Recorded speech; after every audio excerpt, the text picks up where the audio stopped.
Welcome to my channel the lady prophet. ഇന്നത്തെ reading 2025 വർഷഫലമാണ്. ഈ വർഷം മെയിനായിട്ട് നിങ്ങളുടെ ലൈഫിൽ എന്തൊക്കെ കാര്യങ്ങളാണ് നടക്കാൻ പോകുന്നത്, എന്തൊക്കെ ചേഞ്ചസ് ആണ് വരുന്നത് എന്നുള്ളതാണ്. അതിനുവേണ്ടി ഞാനിവിടെ 2 പൈൽ സെലക്ട് ചെയ്ത് വെച്ചിട്ടുണ്ട്. ഫസ്റ്റ് പൈൽ മൂണാണ്, second pile സണ്ണാണ്.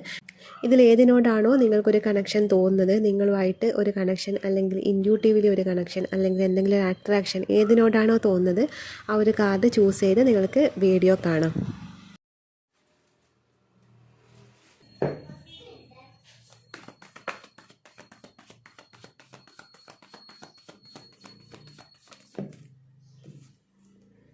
Four of Pentacles,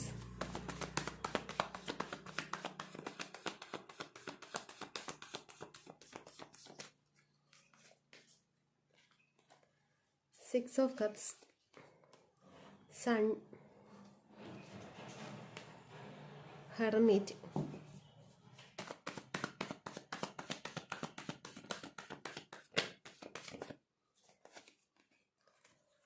Six of Pentacles, Four of Cups,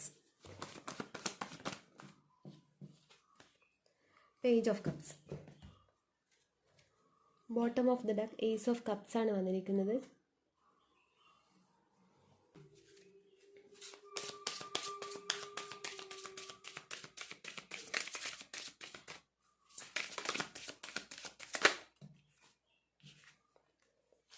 time to go.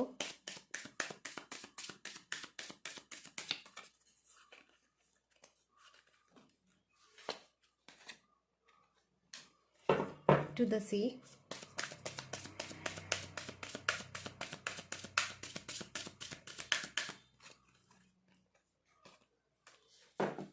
Come to the edge. Yang. Between worlds. Deep gnawing ആണ് ബോട്ടം ഓഫ് ദ ഡക്ക് വന്നിരിക്കുന്നത്.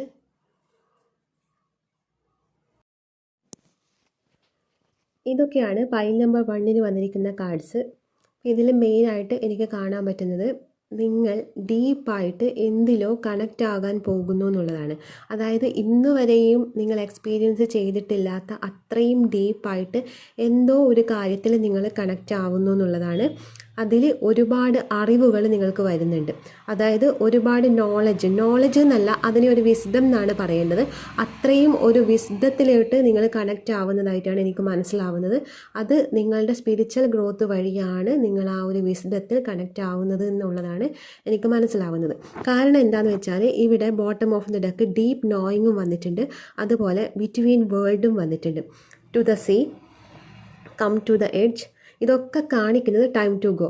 ഇതൊക്കെ കാണിക്കുന്നത് നിങ്ങളുടെ masculine energy ഉപയോഗിച്ചിട്ടാണ് നിങ്ങൾ ആ ഒരു ഡെപ്തിലോട്ടേക്ക് നിങ്ങളെ കണക്ട് ചെയ്യാൻ പോകുന്നത് എന്നുള്ളതാണ് എനിക്കിവിടെ കാണാൻ പറ്റുന്നത്. യാങ് എനർജി മാസ്കുലൈനെ കാണിക്കുന്നതാണ്. അതിൻ്റെ നമ്പർ 1 ആണ് വന്നിരിക്കുന്നത്. അതായത് നിങ്ങളുടെ ഒരു തുടക്കം മാസ്കുലൈൻ എനർജീൻ്റെ ഒരു പ്രവർത്തനത്തിൻ്റെ ഇതിലാണ് നിങ്ങൾ ആ ഒരു കണക്ഷനിലോട്ടേക്ക് വരുന്നത്. മാസ്കുലൈൻ എന്ന് പറയുന്നത് നമ്മുടെ സോളിൻ്റെ എനർജിയാണ്. മാസ്കുലൈൻ എന്ന് പറയുന്നത്. ഫെമിനൈൻ എനർജി എന്ന് പറയുന്നത് നമ്മുടെ ബോഡിയാണ്. അതായത് ബോഡിയിലെ പ്രവർത്തനം. സോളിന് പ്രവർത്തിക്കണമെങ്കിൽ ബോഡി വേണം. ബോഡിയാണ് സോളിൻ്റെ ടൂള്. സോളിന് എന്തെങ്കിലും ഈ ഭൂമിയിൽ ചെയ്യണമെങ്കിൽ, എന്തെങ്കിലും ഈ യൂണിവേഴ്സ് ചെയ്യണമെങ്കിൽ അതിനൊരു ബോഡി അത്യാവശ്യമാണ്. അപ്പോൾ സോള് എന്ന് പറയുന്നത് മാസ്കുലൈൻ എനർജിയാണ്. അപ്പോൾ അതാണ് നമ്മുടെ ശരീരത്തിലെ പ്രവർത്തനം. നമ്മുടെ ശരീരത്തിൽ പ്രവർത്തനങ്ങൾ നിരന്തരം നടന്നുകൊണ്ടേയിരിക്കുന്നുണ്ട്. ഈ പ്രവർത്തനമാണ് മാസ്കുലൈൻ എനർജി. നമ്മൾ പ്രവർത്തിക്കുന്നുണ്ട്, അതായത് നിങ്ങൾ പ്രവർത്തിക്കുന്നുണ്ട്. നിങ്ങളുടെ പല പ്രവർത്തനങ്ങളും നിങ്ങളെ കൊണ്ടുചെന്ന് എത്തിക്കുന്നത് ഈ ബിറ്റ്വീൻ ദ വേൾഡ്, അതായത് 2 റലത്തെയാണ് കാണിക്കുന്നത്. ബിറ്റ്വീൻ ദ വേൾഡ് എന്ന് പറയുന്നത് ഫിസിക്കൽ റലം, അതുപോലെ സ്പിരിച്വൽ റലം, 2 റലത്തെയാണ് ഇവിടെ കാണിക്കുന്നത്. 3 ആണ് ഇതിൻ്റെ നമ്പർ. 3 എന്ന് പറയുന്നത് സ്പിരിച്വാലിറ്റിയുമായിട്ട് റിലേറ്റഡ് ആയിട്ടുള്ള നമ്പറാണ്. അപ്പോൾ അത് നിങ്ങൾക്ക് സ്പിരിച്വൽ കണക്ഷൻ വരുന്നുണ്ട് എന്നുള്ളത് ഇവിടെ ക്ലിയർ ആയിട്ട് കാണാൻ പറ്റുന്നുണ്ട്. അത്രയും ഒരു സ്പിരിച്വൽ കണക്ഷനാണ് എനിക്കിവിടെ കാണാൻ പറ്റുന്നത്. പിന്നെ അതിലൂടെ നിങ്ങൾക്ക് വിസ്ഡം ഓപ്പൺ ആയിട്ട് വരുന്നുണ്ട് എന്നുള്ളതും, നിങ്ങൾ ടൈമിനെ, കാലത്തെ മറികടക്കുന്നു എന്നുള്ളതും കൂടി കാണിക്കുന്നുണ്ട്. അതായത് ടൈം എന്ന് പറയുന്ന ഡയമെൻഷൻ എന്താണെന്ന് നിങ്ങൾക്ക് കൃത്യമായിട്ട് മനസ്സിലാക്കാൻ പറ്റും. അത് എങ്ങനെ യൂസ് ചെയ്യാം എന്നുള്ളത് നിങ്ങൾക്ക് മനസ്സിലാക്കാൻ പറ്റും. ആ ഒരു ഡയമെൻഷനിൽ അപ്പുറത്തോട്ടേക്ക് കടക്കുന്ന രീതിയിൽ നിങ്ങളുടെ എനർജി അതുമായിട്ട് അലൈനായിട്ട് വരും എന്നുള്ളതാണ് എനിക്കിവിടെ കാണാൻ പറ്റുന്നത്. അത്രയും ഒരു ഗ്രോത്ത് നിങ്ങൾക്ക് ഈ ഒരു 2025 വരുന്നുണ്ട്. അത്രയും സ്പിരിച്വൽ ഗ്രോത്ത് നിങ്ങൾക്ക് വരുന്നുണ്ട്. അത്രയും ആഴത്തിലാണ് നിങ്ങൾ നിങ്ങളുമായിട്ട് കണക്റ്റ് ആവാൻ പോകുന്നത്. ടു ദ സീ 7 ആണ് നമ്പർ, സ്പിരിച്വൽ നമ്പറാണ് വരുന്നത്. അതുപോലെ സീ എന്ന് പറയുമ്പോൾ അതിൻ്റെ ഡെപ്തിനെയാണ് കാണിക്കുന്നത്. അതായത് കടലിൻ്റെ ആഴം നമുക്ക് അളക്കാൻ പറ്റില്ല എന്നുള്ളതാണ്. അതുപോലെ നിങ്ങൾ കടന്നു പോകുന്ന വഴികൾ നിങ്ങളെ കൊണ്ടുചെന്ന് എത്തിക്കുന്നത് അത്രയും ഡെപ്തിലുള്ള കാര്യങ്ങളിലേക്കാണ് എന്നുള്ളതാണ്. അതായത് കടലിൻ്റെ ആഴം അളക്കാൻ പറ്റില്ലെങ്കിൽ നിങ്ങൾക്ക് അളക്കാൻ പറ്റാത്ത ഒരൊറ്റ കാര്യമാണ് നിങ്ങളുടെ ലൈഫിലുള്ളത്, വിസ്ഡം. ആ ഒരു വിസ്ഡത്തിലോട്ടേക്കാണ് നിങ്ങൾ വരുന്നത്. അപ്പം അത്രയും വലിയ ഒരു ചേഞ്ചസ് ആണ് നിങ്ങൾക്ക് ഈ ഒരു ഇയർ വരുന്നത് എന്നുള്ളതാണ് ഇവിടെ മനസ്സിലാവുന്നത്. അതുപോലെ ഡീപ്പ് നോയിങ് ഇവിടെ ബോട്ടം ഓഫ് ദ ഡക്ക് വന്നിട്ടുണ്ട്. 43 ആണ് നമ്പർ. 43 എന്ന് പറയുമ്പോൾ 4 + 3 = 7. അതും 7 ആണ് നമ്പർ. അതും സ്പിരിച്വൽ റിലേറ്റഡ് ആയിട്ടുള്ള നമ്പറാണ്. അപ്പം അത്രയും ഇവിടെ ഒരു ഈഗിളിൻ്റെ ഒരു പിക്ചർ കാണാൻ പറ്റും. ഇത് കാണിക്കുന്നത് ഈഗിൾ അത്രയും ഉയരത്തിൽ, ആകാശത്തിൻ്റെ ഉയരത്തിൽ അത്രയും ഉയരത്തിൽ പറക്കാൻ പറ്റും. അപ്പം അതിനെയാണ് കാണിക്കുന്നത്. അത്രയും ഉയരത്തിലോട്ടേക്കാണ് നിങ്ങൾ പോകുന്നത് എന്നുള്ളതാണ് ഇവിടെ വരുന്നത്. അതുപോലെ ഡീപ്പ് നോയിങ് ഇവിടെ 2 ഗ്രഹങ്ങളുടെ ഇടയിലാണ് ഈ ഒരു പരുന്ത് അവിടെ നിൽക്കുന്നത്. അപ്പോൾ ആ ഈഗിള് കാണിക്കുന്നത് നിങ്ങൾ 2 റലത്തിൻ്റെയും ഇടയിൽ നിൽക്കുന്നു എന്നുള്ളതാണ്. അതുപോലെ ബിറ്റ്വീൻ ദ വേൾഡും 2 റലാണ് കാണിക്കുന്നത്. അതായത് 2ൻ്റെയും മിഡിലിൽ നിങ്ങൾക്ക് മിഡിലിൽ നിന്ന് മാനേജ് ചെയ്യാൻ പറ്റും എന്നുള്ളത്. 2 റലത്തിൽ നിന്ന് നിങ്ങൾക്ക് ലൈഫ് ഈസി ആയിട്ട് പോകാൻ പറ്റും എന്നുള്ളത്. അതായത് സബ് കോൺഷ്യസ് മൈൻഡും കോൺഷ്യസ് മൈൻഡിൻ്റെയും ഇടയിൽ നിങ്ങൾക്ക് നിന്നിട്ട് 2നെയും ബാലൻസ് ചെയ്തിട്ട് കൊണ്ടുപോകാൻ പറ്റും എന്നുള്ളതാണ്. എനിക്കിവിടെ അത്രയും ഒരു ഇതായിട്ടുള്ളൊരു റീഡിംഗ് ആണ് കിട്ടുന്നത്. ഇതെങ്ങനെ എക്സ്പ്ലെയിൻ ചെയ്യണം എന്ന് എനിക്കറിയില്ല. എന്താ പറയുക, അത്രയും ഒരു സ്പിരിച്വൽ ഗ്രോത്താണ് നിങ്ങൾക്ക് വരുന്നത് ഈ 2025. ഇവിടെ ഒരു സണ്ണ് കാണിക്കുന്നത് തന്നെ സണ്ണിന് മുന്നേ വന്നിരിക്കുന്നത് 6 ഓഫ് കപ്സ് ആണ്. അതായത് പാസ്റ്റ് ലൈഫിൽ മുൻ ജന്മത്തിൽ നിങ്ങളുടെ കർമ്മകളൊക്കെ ക്ലിയർ ആയിട്ട് അവിടെ ജ്വലിച്ച് നിൽക്കുന്ന, ഇവിടെ സണ്ണിൽ ഒരു കുട്ടിയെ, നാക്കഡ് ആയിട്ടുള്ള ഒരു കുട്ടിയെ കാണാൻ പറ്റും. അത് കാണിക്കുന്നത് നിങ്ങളുടെ റീബേർത്തിനെയാണ് എനിക്കിവിടെ കാണാൻ പറ്റുന്നത്. അത് ആ ഒരു റീബേർത്ത് എന്ന് പറയാൻ കാരണം അതിന് താഴെ അത് റീബേർത്ത് എന്ന് പറയാൻ കാരണം ഈ സണ്ണിന് ശേഷം വന്നിരിക്കുന്നത് ഹെർമിറ്റ് എനർജിയും അതുപോലെ 5 ഓഫ് പെൻറ്റക്കിളുമാണ് വന്നിരിക്കുന്നത്. അത് കാണിക്കുന്നതെന്ന് വെച്ചാൽ ഈ ഹെർമിറ്റ് എന്ന് പറയുന്നത് സെൽഫ് റിയലൈസേഷനെ കാണിക്കുന്നതാണ്. അതുപോലെ 5 ഓഫ് പെൻറ്റക്കിൾ എന്ന് പറയുന്നത് ഒരു ഉപേക്ഷിക്കപ്പെടലിനെ കാണിക്കുന്നതാണ്. എന്ത് ഉപേക്ഷിക്കപ്പെടൽ? ഇവിടെ 6 ഓഫ് കപ്സ് വന്നിട്ടുണ്ട്. അതായത് പാസ്റ്റ് ലൈഫിലെ കർമ്മകളാണ് അവിടെ ഉപേക്ഷിക്കപ്പെടുന്നത്. അത് നിങ്ങൾ അവിടെ ക്ലിയർ ആയിട്ട് നിങ്ങൾക്കൊരു റീബേർത്ത് ഉണ്ടാവുകയാണ് ചെയ്യുന്നത്. എന്തിൽ റീബേർത്താണ് ഉണ്ടാവുന്നത്? ഇവിടെ ഹെർമിറ്റ് എനർജിയാണ് വന്നിരിക്കുന്നത്. അതായത് സെൽഫ് റിയലൈസേഷൻ മീൻസ് നമ്മൾ നമ്മുടെ സോളുമായിട്ട് കണക്റ്റ് ആകുമ്പോൾ, നമ്മൾ എക്സിസ്റ്റൻസുമായിട്ട് കണക്റ്റ് ആകുമ്പോഴാണ് ഈ ഹെർമിറ്റ് എനർജി വരുന്നത്. അപ്പം നിങ്ങളിവിടെ നിങ്ങളുടെ ആത്മാവിൽ ജനനാണ് അവിടെ സംഭവിക്കുന്നത്. നിങ്ങളൊരു പ്യൂരിറ്റിയിലേക്ക് വരുന്നു. സ്വയംഭൂ എന്നൊക്കെ പറയും അതിനെ. അതായത് നമ്മൾ ആത്മാവിൽ ജനിക്കുന്നതിനെയാണ് സ്വയംഭൂ എന്ന് പറയുന്നത്. നമ്മൾ സ്വയം ജനിക്കുന്നത്. ഒരാൾക്ക് 2 ജനനവും ഉണ്ടാവും. അതായത് ഒന്ന് നമ്മൾ ഗർഭപാത്രത്തിൽ നിന്ന്, നമ്മുടെ അമ്മേൻ്റെ ഗർഭപാത്രത്തിൽ നിന്ന് നമ്മൾ ജനിക്കുന്നത് നമ്മുടെ ഫസ്റ്റ് ബർത്ത്. വളരെ ചുരുക്കം ചിലർക്ക് മാത്രം സെക്കൻഡ് ബർത്തും കൂടി ഉണ്ടാകും. അത് വരുന്നതെന്ന് വെച്ചാൽ ഈ സ്വയംഭൂ എന്നുള്ള ഇതിലാണ് ആ ഒരു സെക്കൻഡ് ബർത്ത് വരുന്നത്. അപ്പം നിങ്ങൾക്ക് ആ ഒരു സ്വയംഭൂ എന്നുള്ള ഒരു റീബേർത്തും കൂടി നിങ്ങൾക്ക് വരുന്നുണ്ട്. അതിൻ്റെ ഒരു തുടക്കമായിരിക്കും ഈ 2025 എന്ന് പറയുന്നത്. അത്രയും ഒരു ഡെപ്തുള്ളൊരു എനർജിയിലോട്ടേക്കാണ് നിങ്ങൾ കണക്റ്റ് ആവാൻ പോകുന്നത്. ഇവിടെ നിങ്ങളെ വിഷമിപ്പിക്കുന്ന പല കാര്യങ്ങളും നിങ്ങളുടെ ലൈഫിലോട്ടേക്ക് വന്നിട്ടുണ്ടായിരുന്നു. അത് നിങ്ങളെ ഇമോഷണലി ഭയങ്കര ഡാമേജ് ആക്കിയിട്ടുണ്ടായിരുന്നു എന്നുള്ളത് കാണിക്കുന്നുണ്ട്. മെയിനായിട്ട് ഒരു ഫ്ലേർട്ടിങ് എനർജി ഉള്ള ഒരു വ്യക്തി നിങ്ങളുടെ ലൈഫിലോട്ടേക്ക് വന്ന് നിങ്ങളെ ആകെ ഇമോഷണലി ഡൗൺ ആക്കിയിട്ടുണ്ടായിരുന്നു. അതിൽ നിന്നൊക്കെ നിങ്ങൾ റിക്കവർ ആയിട്ട് വരുന്നുണ്ട്. നിങ്ങളെ കണ്ടെത്തുന്നത് ആ ഒരു റിലേഷൻഷിപ്പ് വഴി ആയിരിക്കാം എന്നുള്ളതും കൂടി ഇവിടെ കാണാൻ പറ്റുന്നുണ്ട്. മാത്രമല്ല നിങ്ങളെ മുൻ ജന്മത്തിൽ നിന്നും നിങ്ങളുടെ ലൈഫിലോട്ടേക്ക് നിങ്ങളെ ഹെൽപ്പ് ചെയ്യാൻ വേണ്ടി ഒരു വ്യക്തി സോൾമേറ്റ് എന്നുള്ള രീതിയിൽ നിങ്ങളുടെ ലൈഫിലോട്ടേക്ക് വരുന്നുണ്ട്. ആ ഒരു വ്യക്തിയിൽ നിന്നും നിങ്ങൾക്ക് ഓവർഫ്ലോ ആയിട്ടുള്ള സ്നേഹം നിങ്ങൾക്ക് എക്സ്പീരിയൻസ് ചെയ്യാൻ പറ്റും എന്നുള്ളതും കൂടി ഇവിടെ വരുന്നുണ്ട്. നിങ്ങൾ ആ ഒരു അൺകണ്ടീഷണൽ ലവിലേക്കും അതുപോലെ മറ്റുള്ളവരിൽ നിന്നും ഓവർഫ്ലോ ആയിട്ടുള്ള സ്നേഹത്തിലേക്കുമാണ് നിങ്ങൾ കണക്റ്റ് ആവുന്നത്. ഈ ഒരു ഇയർ അതും കൂടി സംഭവിക്കുന്നുണ്ട്. പക്ഷേ മെയിനായിട്ട് നിങ്ങൾക്ക് വരുന്നത് സ്പിരിച്വൽ ഗ്രോത്താണ്. ആ സ്പിരിച്വൽ ഗ്രോത്തിൻ്റെ ഭാഗമായിട്ട് തന്നെയാണ് ഇങ്ങനെയൊരു ലവ് റിലേഷൻ നിങ്ങളിലേക്ക് വരുന്നത് എന്നുള്ളതും കൂടി ഇവിടെ വന്നിട്ടുണ്ട്. അതുപോലെ എന്തോ ഒന്നിൻ്റെ എഡ്ജിലോട്ട് നിങ്ങൾ എത്തുന്നുണ്ട്. അതായത് എന്തിനെങ്കിലും വേണ്ടി നിങ്ങൾ ഒരുപാട് പരിശ്രമിച്ചിട്ടുണ്ടാവാം. ആ ഒരു പരിശ്രമത്തിൻ്റെ എഡ്ജിലോട്ട്, അറ്റത്തോട്ട് നിങ്ങൾ എത്തുന്നുണ്ട്. ആ അറ്റത്ത് എത്തേണ്ട ഒരു യാത്രയാണ് ഇതെന്ന് കാണിക്കുന്നുണ്ട്. ആ യാത്ര സ്പിരിച്വൽ ജേണി ആണെന്നും കൂടി വരുന്നുണ്ട്. പ്രത്യേകിച്ച് നിങ്ങളുടെ മാസ്കുലൈൻ പവറാണ് ഇവിടെ ഉണരുന്നത്. അതായത് നിങ്ങൾക്ക് പ്രവർത്തിക്കാൻ എന്തെങ്കിലും മടിയുണ്ടെങ്കിൽ, മാസ്കുലൈൻ എന്ന് പറയുന്നത് പ്രവർത്തനത്തിൻ്റെ എനർജിയാണ്. മാസ്കുലൈൻ പ്രവർത്തിക്കുമ്പോഴാണ് നമ്മൾ, അതായത് മാസ്കുലൈനും ഫെമിനൈനും ഒരേ രീതിയിൽ ബാലൻസ് ആവണം. ആശയം മാത്രം ഉണ്ടായിട്ട് കാര്യമില്ല. ഫെമിനൈൻ എന്ന് പറയുന്നത് ആശയത്തെയാണ് കാണിക്കുന്നത്. ആശയം, ഇമാജിനേഷൻ, വിഷ്വലൈസേഷൻ, ഇതൊക്കെയാണ് ഫെമിനൈൻ. അപ്പോൾ അത് മാത്രം ഉണ്ടായിട്ട് കാര്യമില്ല. നമ്മളിപ്പോൾ ഒരുപാട് ഇരുന്ന് ആലോചിച്ചതിനെ കൊണ്ട് ഒരു കാര്യവുമില്ല. പക്ഷേ അവിടെ പ്രവർത്തനം കൂടി നടക്കണം. ഇനി പ്രവർത്തനമാണ് നടക്കാൻ പോകുന്നത്. നിങ്ങൾക്കുള്ളിൽ ഒരുപാട് ആശയങ്ങളുണ്ടാവാം, ചെയ്യണമെന്ന് വിചാരിക്കുന്ന കാര്യങ്ങളുണ്ടാവാം. ഇതൊക്കെ ഇനി പ്രവർത്തനത്തിലോട്ടേക്ക് വരുന്നു എന്നുള്ളതാണ്. സണ്ണ് മാസ്കുലൈനാണ്, സൂര്യൻ എപ്പോഴും മാസ്കുലൈനെ കാണിക്കുന്നതാണ്. അതുപോലെ ചന്ദ്രൻ എപ്പോഴും ഫെമിനൈനെ കാണിക്കുന്നതാണ്. ഇവിടെ നിങ്ങൾക്ക് സണ്ണും വന്നിട്ടുണ്ട്, യാങ്ങും വന്നിട്ടുണ്ട്. യാങ് എന്ന് പറയുന്നത് മാസ്കുലൈൻ എനർജിയാണ്. ഈ രണ്ട് പ്രാവശ്യം ഇവിടെ മാസ്കുലൈൻ എനർജി റിപ്പീറ്റ് ആയിട്ട് വന്നിട്ടുണ്ട്. ഇതിൽ നിങ്ങൾക്ക് അത്രയും ഒരു പ്രവർത്തനത്തിലൂടെ നിങ്ങളുടെ പ്രവൃത്തി, നിങ്ങൾ എന്തൊക്കെ പ്രവർത്തിച്ചാലും അതൊക്കെ സക്സസ്സിലോട്ടേക്ക് എത്തുന്നു എന്നുള്ളതാണ്. ചിലർ പറയില്ല തൊടുന്നതൊക്കെ പൊന്നാകും എന്നുള്ളത്. അതുപോലെ നിങ്ങളുടെ പ്രവർത്തനമൊക്കെ നിങ്ങളുടെ സക്സസ്സിലോട്ടേക്കാണ് കൊണ്ടുവരുന്നത് എന്നുള്ളതാണ് ഈ വർഷം നിങ്ങൾക്ക് വരുന്ന മെയിൻ ചേഞ്ച്. ഞാൻ സെപ്പറേറ്റ് ആയിട്ട് റീഡ് ചെയ്യും. അതായത് റിലേഷൻഷിപ്പിൽ ഈ ഒരു 2025 വരുന്ന മാറ്റങ്ങൾ, അതുപോലെ നിങ്ങൾക്ക് നിങ്ങളുടെ സ്പിരിച്വാലിറ്റിയിൽ ഈ ഒരു 2025 വരുന്ന മാറ്റങ്ങൾ, നിങ്ങളുടെ കരിയറിൽ വരുന്ന മാറ്റങ്ങൾ, അതൊക്കെ ഞാൻ സെപ്പറേറ്റ് വീഡിയോ ഇടും. ഇതിവിടെ കോമൺ ആയിട്ട് ഈ ഒരു വർഷം നിങ്ങൾക്ക് വരുന്ന മാറ്റങ്ങളാണ് ഇവിടെ ഞാൻ പറഞ്ഞിട്ടുള്ളത്. മാറ്റങ്ങൾ എന്നല്ല, നിങ്ങളുടെ ലൈഫിലോട്ടേക്ക് നടക്കാൻ പോകുന്ന മെയിൻ ആയിട്ടുള്ള കുറച്ച് കാര്യങ്ങൾ. മെയിനായിട്ട് ഇവിടെ നടക്കുന്നത് സ്പിരിച്വൽ ഗ്രോത്ത് ആണ്. ആ ഒരു ഗ്രോത്തിലൂടെ നിങ്ങളുടെ മാസ്കുലൈൻ പ്രവർത്തിക്കുന്നതിലൂടെ ചെയ്യുന്ന കാര്യങ്ങളെല്ലാം സക്സസ്സിലോട്ടേക്ക് വരും. മുൻജന്മത്തിൽ ഒരു വ്യക്തി നിങ്ങളെ ഹെൽപ്പ് ചെയ്യാൻ വേണ്ടി നിങ്ങൾ വരുന്നുണ്ട്. ആ ഒരു വ്യക്തിയിൽ നിന്നും നിങ്ങൾ പഴയ പല റിലേഷൻഷിപ്പ് ബ്രേക്കപ്പും അങ്ങനെയുള്ള എല്ലാം നിങ്ങളിൽ നിന്ന് ഹീലായി പോകുന്നുണ്ട്. അതുവഴി നിങ്ങൾക്ക് നല്ലൊരു കണക്ഷൻ ആ വ്യക്തിയുമായിട്ട് ഉണ്ടാക്കാനും പറ്റുന്നുണ്ട് എന്നുള്ളതാണ് ഇവിടെ മെയിനായിട്ട് വന്നിരിക്കുന്നത്.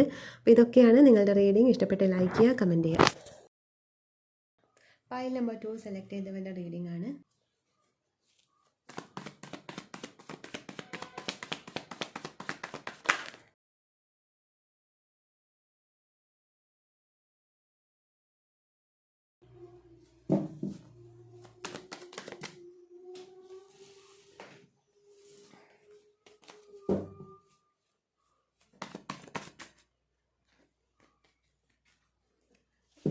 Ace of Swords, Nine of Wands, Devil, Seven of Pentacles, Chariot. കാർഡുകൾ ഷഫിൾ ചെയ്യുന്നതിന് മുന്നേ തന്നെ താഴെ പോകുന്നുണ്ട്. ഡെത്ത്, കുറച്ച് എനർജി കുറച്ച് ഹെവി ആയിരിക്കും ഈ വർഷം.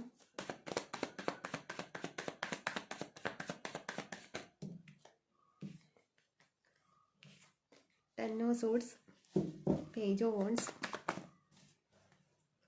Fool, Four of Pentacles ആണ് ബോട്ടം ഓഫ് ദ ഡെക്ക് വന്നിരിക്കുന്നത്.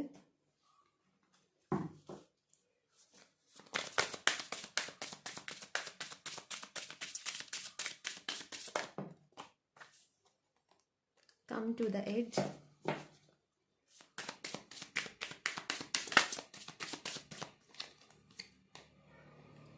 Unfinished Symphony, Observer,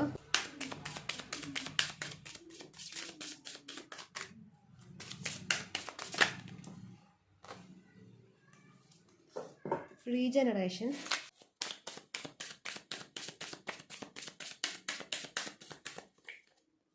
Happy, Bottom of the deck, Exchanging Gift ആണ് വന്നിരിക്കുന്നത്. ഫയൽ നമ്പർ 2, ഇതൊക്കെയാണ് നിങ്ങൾക്ക് വന്നിരിക്കുന്ന കാർഡ്സ്.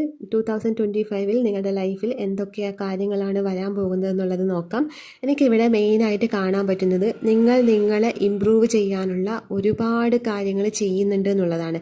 അതായത് ഈ ഒരു 2025 നിങ്ങൾ ചെയ്യാൻ പോകുന്ന കാര്യം നിങ്ങളെ എത്രത്തോളം ബെറ്റർ വേർഷൻ ആക്കാൻ പറ്റുമോ, നിങ്ങളുടെ ബെറ്റർ വേർഷനെ കണ്ടെത്തിയിട്ട് അതിലോട്ടേക്ക് എത്താൻ വേണ്ടിയിട്ടുള്ള ഹാർഡ് വർക്കാണ് എനിക്കിവിടെ കാണാൻ പറ്റുന്നത്. അതായത് നിങ്ങളുടെ ലൈഫിൽ ഒരുപാട് ഇൻകംപ്ലീറ്റ് ആയിട്ട് നിൽക്കുന്ന കാര്യങ്ങൾ ഒരുപാടുണ്ട്. നിങ്ങൾക്ക് ചെയ്ത് പൂർത്തിയാക്കാൻ പറ്റാത്ത കാര്യങ്ങൾ, നിങ്ങൾ എത്തിയിട്ട് അവിടെ കംപ്ലീറ്റ് ആക്കാൻ പറ്റാത്ത കാര്യങ്ങൾ, അങ്ങനെ നിങ്ങളുടെ ലൈഫിൻ്റെ പല ഏരിയാസിലും ഇൻകംപ്ലീറ്റ് ആയിട്ട് നിൽക്കുന്ന അൺഫിനിഷ്ഡ് പ്രൊജക്റ്റ് ഉണ്ട് എന്നുള്ളതാണ് എനിക്കിവിടെ കാണാൻ പറ്റുന്നത്. അപ്പോൾ ഇതൊക്കെ നിങ്ങൾ കണ്ടെത്തിയിട്ട് നിങ്ങളെ തന്നെ ഹീൽ ചെയ്ത് നിങ്ങൾ എത്രത്തോളം നിങ്ങളുടെ ബെറ്റർ വേർഷനുമായിട്ട് നിങ്ങൾക്ക് കണക്റ്റ് ആവാൻ പറ്റുമോ അത്രത്തോളം നിങ്ങൾ പരിശ്രമിക്കുന്നു എന്നുള്ളതാണ് എനിക്കിവിടെ കാണാൻ പറ്റുന്നത്. അതിനുള്ള കോൺഫിഡൻസ് നിങ്ങൾക്ക് വരുന്നുണ്ട്. നിങ്ങളുടെ ഒരു റീബേർത്ത് പോലെ തന്നെ എനിക്കിവിടെ കാണാൻ പറ്റുന്നുണ്ട്. എന്താണെന്ന് വെച്ചാൽ ഇവിടെ നിങ്ങൾ ഒരുപാട് ഹാപ്പിനെസ് ഈ ഒരു വർഷം അനുഭവിക്കും. നിങ്ങൾ ഒരു ഉയർത്തെഴുന്നേൽപ്പാണ് എനിക്കിവിടെ കാണാൻ പറ്റുന്നത്. ഹാപ്പി അതുപോലെ റീജനറേഷൻ, ഈ 2 കാർഡ്സ് ഇവിടെ വന്നിട്ടുണ്ട്. ഈ റീജനറേഷൻ എന്ന് പറയുന്നത് ഒരു ഉയർത്തെഴുന്നേൽപ്പിനെയാണ് കാണിക്കുന്നത്. അതായത് തകർന്നു പോയെടുത്തു നിന്ന് വീണ്ടും ഒരു പ്രതീക്ഷ അവിടെ വന്നിട്ട് പിന്നെയും തളിരണിയുന്ന ഒരു മരത്തെ ഇവിടെ കാണാൻ പറ്റും. അതായത് ആ ഒരു മരം മുഴുവൻ ഉണങ്ങിയിട്ടൊന്നുമില്ല. അവിടെ നിന്ന് ചെറിയ തളിരല ഇങ്ങനെ തളിർത്ത് വരുന്നതായിട്ട് ഇവിടെ കാണിക്കുന്നുണ്ട്. അത് നിങ്ങളിൽ ഉണരുന്ന ശക്തിയാണ് കാണിക്കുന്നത്. അതായത് എവിടെ നിന്നോ എന്തോ ഒരു മോട്ടിവേഷൻ അല്ലെങ്കിൽ എന്തോ ഒരു പോയിന്റ് നിങ്ങൾക്ക് ക്ലിക്ക് ആവുന്നുണ്ട്, എന്തോ ഒരു കാര്യം നിങ്ങൾക്ക് ക്ലിക്കായി കിട്ടുന്നുണ്ട്. ആ ഒരു കാര്യം വെച്ച് നിങ്ങൾ നിങ്ങളുടെ ലൈഫിനെ എങ്ങനെ ഇംപ്രൂവ് ചെയ്യാം എന്നുള്ള ഒരു റിസർച്ച് പോലെയാണ് എനിക്കിവിടെ കാണാൻ പറ്റുന്നത്. അത്രയും നിങ്ങൾ അതിനെക്കുറിച്ച് തിങ്ക് ചെയ്യുന്നുണ്ട്. ഒരു റിസർച്ച് പോലെ തന്നെ എനിക്കിവിടെ കാണാൻ പറ്റുന്നുണ്ട്. നിങ്ങൾക്ക് എങ്ങനെ ഹയർ ലെവലിൽ എത്താം, അത് സ്പിരിച്വലി ആണെങ്കിലും ഫിസിക്കലി ആണെങ്കിലും മെൻ്റലി ആണെങ്കിലും ഏത് രീതിയിലാണെങ്കിലും നിങ്ങൾ ഒരുപാട് ഗ്രോ ചെയ്യുന്നുണ്ട് എന്നുള്ളതാണ്. അത് നിങ്ങളുടെ ഹാർഡ് വർക്കിൻ്റെ ഭാഗമായിട്ട് തന്നെയാണ്. അതായത് നിങ്ങൾക്ക് ആരും ഒന്നും പറഞ്ഞു തരുന്നില്ല, നിങ്ങൾ തന്നെ സ്വയം എന്തോ ഒരു കാര്യത്തിൽ ക്ലിക്ക് ആവുന്നുണ്ട്. അതിൽ നിന്ന് മോട്ടിവേറ്റഡ് ആയിട്ട് നിങ്ങൾ പല കാര്യങ്ങളും നിങ്ങളുടെ ലൈഫിലോട്ടേക്ക് ആ ഒരു കാര്യം അപ്ലൈ ചെയ്തിട്ട് അതിൽ നിങ്ങൾ സക്സസ് കണ്ടെത്തുന്നുണ്ട് എന്നുള്ളതാണ് എനിക്ക് കാണാൻ പറ്റുന്നത്.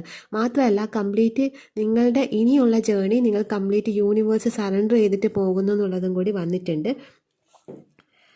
നിങ്ങൾ എന്താണോ ഇത്രയും കാലം തേടിക്കൊണ്ടിരിക്കുന്നത് അതിൻ്റെ എഡ്ജിൽ നിങ്ങൾ എത്തുന്നുണ്ട്. അതാണ് ഇവിടെ കമ്മിങ് ടു ദ എഡ്ജ് വന്നിരിക്കുന്നത്. നിങ്ങൾ ഒരുപാട് കാലങ്ങളായിട്ട് എന്തോ ഒരു കാര്യത്തെ ഇങ്ങനെ തേടിക്കൊണ്ടേയിരിക്കുന്നുണ്ട്. ആ ഒരു യാത്രയായിരുന്നു ഇത്രയും വർഷങ്ങൾ. ഈ ഒരു വർഷം നിങ്ങൾ അതിൻ്റെ പോയിന്റിൽ, എഡ്ജ്, ഏറ്റവും അവസാനത്തുള്ള ആ ഒരു പോയിന്റിൽ നിങ്ങൾ എത്തുന്നുണ്ട്. മേ ബി അവിടെ എത്തുമ്പോഴായിരിക്കാം നിങ്ങൾക്ക് നേരത്തെ ഞാൻ പറഞ്ഞ ഒരു കാര്യം ക്ലിക്കായി കിട്ടുന്നത്.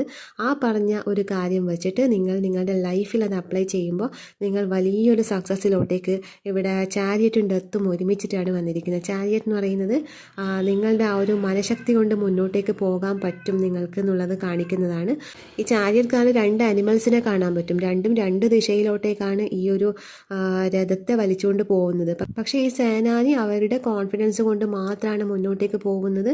അവിടെ അയാൾക്ക് സ്പിരിച്വൽ പ്രൊട്ടക്ഷനും കൂടി കാണാൻ പറ്റുന്നുണ്ട്. അതാണ് അയാളുടെ ആ തലയിൽ നിൽക്കുന്ന ഒരു സ്റ്റാർ പോലുള്ളൊരു സിമ്പിൾ നിങ്ങൾക്ക് കാണാൻ പറ്റും. അത് അയാൾക്കുണ്ടാവുന്ന സ്പിരിച്വൽ പ്രൊട്ടക്ഷനെയാണ് കാണാൻ പറ്റുന്നത്. ആ ഒരു സ്പിരിച്വൽ പ്രൊട്ടക്ഷൻ, ഏതോ ഒരു അദൃശ്യ ശക്തിൻ്റെ ഒരു പ്രൊട്ടക്ഷൻ ഉള്ളത് കൊണ്ട് അത് ഈ ഒരു സാഹചര്യം എത്ര മോശമായാലും അവിടുന്ന്, അതായത് നിങ്ങൾ അവിടുന്ന് മുന്നോട്ടേക്ക് തന്നെ വരും എന്നുള്ളതാണ്. അതിനുശേഷം ഡെത്താണ് വന്നിരിക്കുന്നത്. പല കാര്യങ്ങളും നിങ്ങളുടെ ലൈഫിൽ എൻഡ് ആവുന്നുണ്ട്. ആ എൻഡ് ആവുന്നതിനെയാണ് ഇവിടെ ഡെത്തും അതുപോലെ 10 ഓഫ് സോഡ്സും കാണിക്കുന്നത്. ഒരു കംപ്ലീഷനെയാണ് കാണിക്കുന്നത്. പല കാര്യങ്ങളും നിങ്ങളുടെ ലൈഫിൽ നിന്ന് എൻഡ് ആവുന്നുണ്ട്. അതുപോലെ നിങ്ങളുടെ ലൈഫിൽ ഒരു പുതിയൊരു തുടക്കം എനിക്കിവിടെ കാണാൻ പറ്റുന്നത്. ഡെത്ത് എപ്പോഴും ഒന്നിൻ്റെ അവസാനം ഒന്നിൻ്റെ ന്യൂ ബിഗിനിങ്ങുമാണ് കാണിക്കുന്നത്. അപ്പോൾ നിങ്ങളുടെ ലൈഫിൽ ഒരു ന്യൂ ബിഗിനിങ് വരുന്നുണ്ട്. അത് തന്നെയാണ് കംപ്ലീഷൻ തന്നെയാണ് ഇവിടെ 10 ഓഫ് പെൻറ്റക്കിളും 10 ഓഫ് സോഡ്സും കാണിക്കുന്നത്. പിന്നെ ഇവിടെ നിങ്ങളൊരു ഒബ്സർവറായിട്ട് മാറുന്നു എന്നുള്ളതാണ്. അതായത് ഇത്രയും കാലം നിങ്ങൾക്ക് ലൈഫിനെ എങ്ങനെ കൊണ്ടുപോകണം എന്ന് നിങ്ങൾക്ക് മനസ്സിലാവുന്നില്ല. അപ്പം അവിടെ നിങ്ങളൊരു ഒബ്സർവർ ആയിരുന്നില്ല. നിങ്ങൾ എങ്ങനെ നിങ്ങളുടെ തീരുമാനങ്ങൾക്കനുസരിച്ചിട്ട് നിങ്ങളുടെ ആ ഒരു തീരുമാനത്തെ നടപ്പിലാക്കാൻ ശ്രമിക്കുന്നു എന്നുള്ള രീതിയിലായിരുന്നു നിങ്ങൾ പോയിട്ടുണ്ടായിരുന്നത്. പക്ഷേ ഇപ്പോൾ നിങ്ങൾക്ക് ഈ ഒരു 2025 നിങ്ങൾക്ക് ചില കാര്യങ്ങൾ നിങ്ങൾക്ക് കണക്റ്റായിട്ട് കിട്ടുന്നുണ്ട്. നിങ്ങൾ തേടിക്കൊണ്ടേയിരിക്കുന്ന ഒരു ചോദ്യത്തിൻ്റെ ആൻസർ നിങ്ങൾക്ക് കിട്ടുന്നുണ്ട്. അപ്പം അത് നിങ്ങൾക്ക് ക്ലിക്കായി കഴിയുമ്പോൾ ഇവിടെ നിങ്ങളൊരു ഒബ്സർവറായിട്ട് മാറും എന്നുള്ളതാണ് കാണിക്കുന്നത്. അതായത് അൺഫിനിഷ്ഡ് സിംഫണിയും ഒബ്സർവറും ഒരുമിച്ചിട്ടാണ് വന്നിരിക്കുന്നത്. ഈ ഒരു അൺഫിനിഷ്ഡ് സിംഫണി, അതായത് നിങ്ങളുടെ ലൈഫിൽ നടക്കുന്ന പല കാര്യങ്ങളും അൺഫിനിഷ്ഡ് ആയിട്ടാണ് നിൽക്കുന്നത്. അപ്പം അത് നിങ്ങൾക്ക് കംപ്ലീറ്റ് ആക്കാൻ പറ്റണമെന്നുണ്ടെങ്കിൽ ഒരു ഒബ്സർവറായിട്ട് മാറണം എന്നുള്ള ഒരു തിരിച്ചറിവ് വരികയും അവിടെ നിന്ന് നിങ്ങളൊരു ഒബ്സർവറായിട്ട് മാറുന്നു എന്നുള്ളതാണ്. അത് തന്നെയാണ് ഫുൾ എനർജി സറണ്ടറിങ്ങിനെ കാണിക്കുന്നത്. അതായത് എല്ലാം ദൈവത്തിൻ്റെ കയ്യിൽ നിന്നുള്ള രീതിയിൽ നിങ്ങൾ വിട്ടുകൊടുത്തിട്ട് ജസ്റ്റ് ഒരു സാക്ഷിഭാവത്തിൽ മാത്രം നിൽക്കുകയാണ് ചെയ്യുന്നത്. അതാണ് ഇവിടെ ഒബ്സർവർ കാണിക്കുന്നത്. സാക്ഷിഭാവത്തിലാണ് നിൽക്കുന്നത്. എല്ലാറ്റിനെയും കണ്ടുകൊണ്ട് നിങ്ങൾ അവിടെ മനസ്സിലാക്കുകയാണ് ചെയ്യുന്നത്. ഒന്നും അവിടെ ചെയ്യുന്നില്ല, എല്ലാം കണ്ടിട്ട് നിങ്ങൾ ആ ഒരു രീതിയിലോട്ടേക്ക് പോവുകയാണ് ചെയ്യുന്നത്. അതുപോലെ നിങ്ങൾക്ക് ഈ വർഷം ഒരുപാട് ഗിഫ്റ്റൊക്കെ കിട്ടാനുള്ള സാഹചര്യങ്ങളുണ്ട്. അതായത് നിങ്ങൾ ഒരുപാട് ഗിഫ്റ്റ് പലർക്കും കൊടുത്തിട്ടുണ്ടാവാം. ഒരു ഗിഫ്റ്റും ആരും മനസ്സറിഞ്ഞ് തിരിച്ച് തന്നിട്ടുണ്ടാവില്ല. പക്ഷേ നിങ്ങൾ എത്രത്തോളം ആൾക്കാർക്ക് എന്തൊക്കെ പ്രൊവൈഡ് ചെയ്തിട്ടുണ്ടോ അതിൻ്റെയൊക്കെ തിരിച്ചു വരവ് ഈ ഒരു വർഷം കാണാൻ പറ്റുന്നുണ്ട്. അതൊരു ഗിഫ്റ്റ് എന്നല്ല, ഇവിടെ എക്സ്ചേഞ്ചിങ് ഗിഫ്റ്റ് എന്നുള്ളൊരു ഗിഫ്റ്റ് ആ ഒരു വേർഡ് അവിടെ യൂസ് ചെയ്തു ഉള്ളതേ ഉള്ളൂ. പക്ഷെ നിങ്ങൾ എന്തൊക്കെ ഇത്രയും കാലം മറ്റുള്ളവർക്ക് വേണ്ടി എന്തൊക്കെ സേവനങ്ങൾ ചെയ്യുന്ന ആൾക്കാരായിരിക്കാം, ഹെൽപ്പ് ചെയ്യുന്ന ആൾക്കാരായിരിക്കാം, ഇങ്ങനെ എന്തെങ്കിലും നിങ്ങൾ ആ മറ്റുള്ളവർക്ക് കൊടുത്തിട്ട് തിരിച്ച് കിട്ടിയില്ല എന്നുള്ളൊരു പരിഭവം ഉണ്ടെങ്കിൽ ഈ വരുന്ന വർഷങ്ങളിൽ അത് മറ്റാരടുത്തുനിന്നെങ്കിലും നിങ്ങൾ ഇത്രയും കാലം മറ്റുള്ളവർക്ക് ചെയ്തു കൊടുത്തതിൻ്റെ തിരിച്ചു വരവൊക്കെ ഈ ഒരു വർഷം കാണാൻ പറ്റുന്നുണ്ട്. അത് ആ ആളെടുക്കുന്നത് തന്നെ ആയിരിക്കണമെന്നില്ല. ഒരാൾക്ക് നമ്മൾ എന്തൊക്കെ കൊടുത്തിട്ടുണ്ടോ അല്ലെങ്കിൽ എന്തെങ്കിലുമൊക്കെ ചെയ്തു കൊടുത്തിട്ടുണ്ടോ അതൊക്കെ മറ്റൊരാളിൽ നിന്ന് തിരിച്ച് നിങ്ങൾക്കും ഒരു അത്യാവശ്യ സമയത്ത് നിർണായകമായ ഘട്ടത്തിൽ നിങ്ങൾക്കും അതിൻ്റെ ഒരു തിരിച്ചു വരവ് കിട്ടും എന്നാണ് ഇവിടെ കാണാൻ പറ്റുന്നത്. അതുപോലെ നിങ്ങൾ ഒരുപാട് സെൽഫ് കെയർ, സെൽഫ് ലവ് ഇതൊക്കെ നിങ്ങളിലേക്ക് വരുന്നുണ്ട്. സെൽഫുമായിട്ടുള്ള കണക്ഷൻ തന്നെയാണ് എനിക്കിവിടെ കാണാൻ പറ്റുന്നത്. ഞാൻ പറഞ്ഞു സെൽഫിനെ ഒരുപാട് ഇമ്പ്രൂവ് ചെയ്യേണ്ട കാര്യങ്ങൾ നിങ്ങൾ ചെയ്യുന്നുണ്ട് എന്നുള്ളത്. അതൊക്കെ നിങ്ങൾക്ക് എന്തോ ഒരു കാര്യം നിങ്ങൾക്ക് കണക്റ്റായി കിട്ടുമ്പോഴാണ്, ഇത്രയും കാലം തേടി നടന്നുകൊണ്ടിരിക്കുന്ന കാര്യം കിട്ടുമ്പോഴാണ് നിങ്ങളതൊക്കെ മനസ്സിലാക്കിയിട്ട് നിങ്ങളുടെ ഈ കർമ്മ ഹീലിങ്ങും എല്ലാം ചെയ്തു വരുന്നത് എന്നുള്ളതാണ്. അത് ചെയ്യുന്നതിലൂടെ നിങ്ങൾക്ക് മുന്നിലുണ്ടായിരിക്കുന്ന തടസ്സങ്ങളൊക്കെ മാറി നിങ്ങൾക്ക് എന്തോ ഒരു അധികാരം കൂടി ലഭിക്കുന്ന രീതിയിൽ നിങ്ങൾക്ക് കാര്യങ്ങൾ വരുന്നുണ്ട്. മേ ബി വീട്ടിലൊന്നും ഒരു പരിഗണന കിട്ടുന്നില്ല എന്നുള്ള ആൾക്കാരുണ്ടാവാം. അതല്ലെങ്കിൽ ജോലി ചെയ്യുന്ന ഫീൽഡിൽ അർഹിക്കുന്ന അധികാരം കിട്ടുന്നില്ല എന്ന് പരിഭവമുള്ള ആൾക്കാരുണ്ടാവാം. അവർക്കൊക്കെ അവിടെ ഒരു അധികാരം, നിങ്ങൾക്ക് എവിടെയാണോ അധികാരം വേണമെന്ന് നിങ്ങൾ ആഗ്രഹിക്കുന്നത് അവിടെ ഒരു അധികാരം നിങ്ങൾക്ക് ലഭിക്കുന്നതായിട്ടും ഈ വർഷം കാണാൻ പറ്റുന്നുണ്ട്. അപ്പോൾ ഒരുപാട് നല്ല കാര്യങ്ങളാണ്, നിങ്ങളെ തന്നെ ഇമ്പ്രൂവ് ചെയ്യുന്ന കാര്യങ്ങളിലോട്ടേക്ക് വരുന്നുണ്ട് എന്നുള്ളതാണ് ഈ ഒരു വർഷം നിങ്ങളുടെ ലൈഫിൽ മെയിനായിട്ട് നടക്കുന്നത്. അപ്പോൾ ഈ ഒരു വർഷം നിങ്ങളുടെ ലൈഫിൽ നടക്കാൻ പോകുന്ന മെയിനായിട്ടുള്ള കാര്യങ്ങളാണ് ഞാനിവിടെ റീഡ് ചെയ്തത്. സെപ്പറേറ്റ് ആയിട്ട് വർഷഫലം റീഡ് ചെയ്യും. അതായത് റിലേഷൻഷിപ്പിൽ ഈ വർഷം എന്തൊക്കെ നടക്കും, അതുപോലെ കരിയറിൽ, സ്പിരിച്വാലിറ്റിയിൽ, ഇതൊക്കെ സെപ്പറേറ്റ് ആയിട്ട് ഈ വർഷം നടക്കുന്ന കാര്യങ്ങളെക്കുറിച്ച് ഞാൻ പറഞ്ഞത് നേരത്തെ നമ്മുടെ ലൈഫിൽ ഓരോ ഏരിയാസ് ഉണ്ട് എന്നുള്ളത്. അങ്ങനെ ഓരോ ഏരിയാസിലും ഈ വർഷം എന്തൊക്കെ നടക്കുന്നു എന്നുള്ളത് ഞാൻ സെപ്പറേറ്റ് ആയിട്ട് റീഡിങ് ചെയ്യും. അപ്പോൾ ഇത് നിങ്ങളുടെ കോമൺ ആയിട്ട് വരുന്ന നിങ്ങളുടെ ലൈഫിൽ വളരെ പ്രധാനപ്പെട്ട നടക്കുന്ന കാര്യങ്ങളാണ് ഞാനിവിടെ റീഡ് ചെയ്തത്. ഇഷ്ടപ്പെട്ടെങ്കിൽ ലൈക്ക് ചെയ്യുക, കമൻറ്റ് ചെയ്യുക.